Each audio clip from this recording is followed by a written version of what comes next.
Halo semuanya, pernah nggak sih kamu mikir kuliah di jurusan K3 itu ngapain aja sih?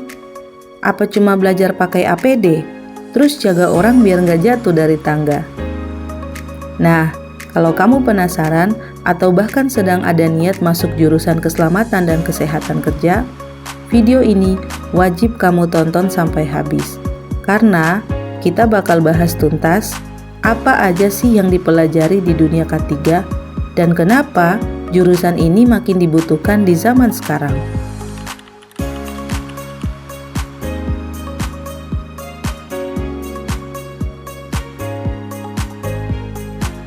Pertama-tama, kamu akan diajak mengenal landasan K3, mulai dari sejarah keselamatan kerja, kenapa K3 itu penting, hingga dasar hukum seperti Undang-Undang Nomor 1 Tahun 1970 dan standar internasional seperti ISO 45001.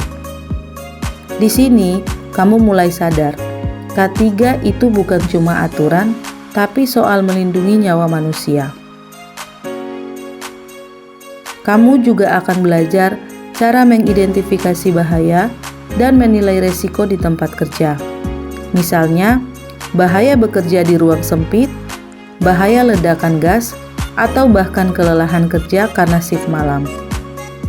Teknik yang kamu pelajari namanya HIRADISI, Hazard Identification, Risk Assessment, and Determining Control.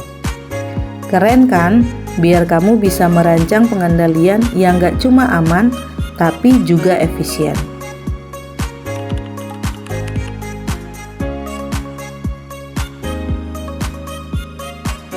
Hygiene industry bukan tentang bersih-bersih ya, tapi tentang mengukur faktor bahaya di lingkungan kerja seperti kebisingan, pencahayaan, gas beracun, getaran, dan suhu ekstrim. Kamu bakal praktik langsung pakai alat seperti sound level meter, gas detektor, lux meter, dan lainnya. Pokoknya seru banget.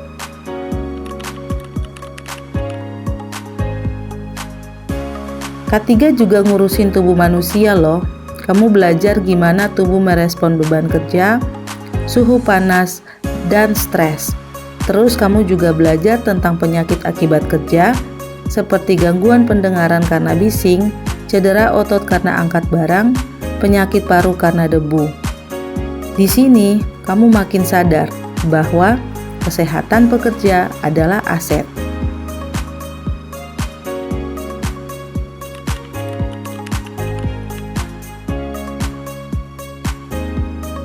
Ergonomi itu seni dan ilmu mengatur kerja biar nyaman. Kamu belajar analisis postur, desain alat, hingga tata letak kerja. Tujuannya supaya pekerja nggak cepat capek, nggak sakit-sakitan, dan kerja jadi lebih optimal.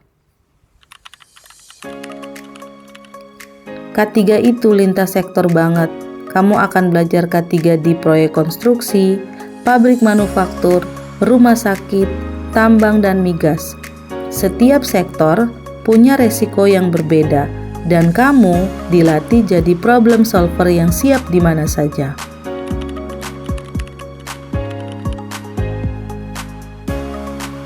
Kalau ada kecelakaan, kamu harus tahu cara investigasi, bukan nyalahin orang ya, tapi cari akar masalahnya. Kamu pakai tools seperti root cause analysis, fishbone diagram, dan lain-lain buat cari tahu apa sih penyebab aslinya dan gimana biar nggak terulang.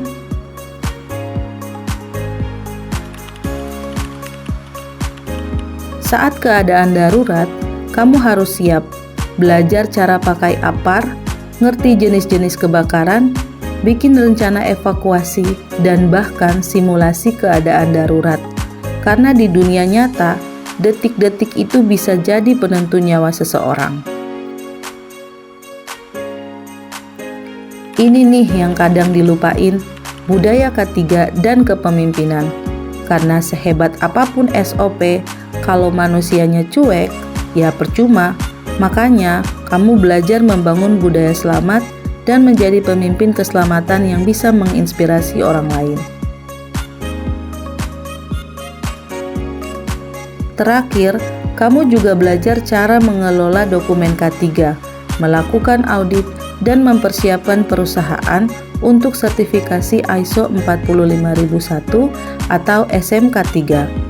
Kamu jadi ahli yang siap bantu organisasi naik kelas dalam keselamatan. Jadi teman-teman, itulah gambaran lengkap apa saja yang dipelajari di dunia K3. Bukan cuma teori, tapi praktik nyata untuk menjaga keselamatan dan kesehatan manusia di tempat kerja. Kalau kamu suka tantangan, suka kerja yang meaningful, dan pengen jadi garda depan pelindung pekerja, jurusan K3 adalah jalan yang tepat buat kamu. Jangan lupa like, share, dan subscribe supaya kamu nggak ketinggalan video edukatif lainnya. Karena ingat, keselamatan dimulai dari kamu. Sampai jumpa di video berikutnya. Stay safe and stay smart.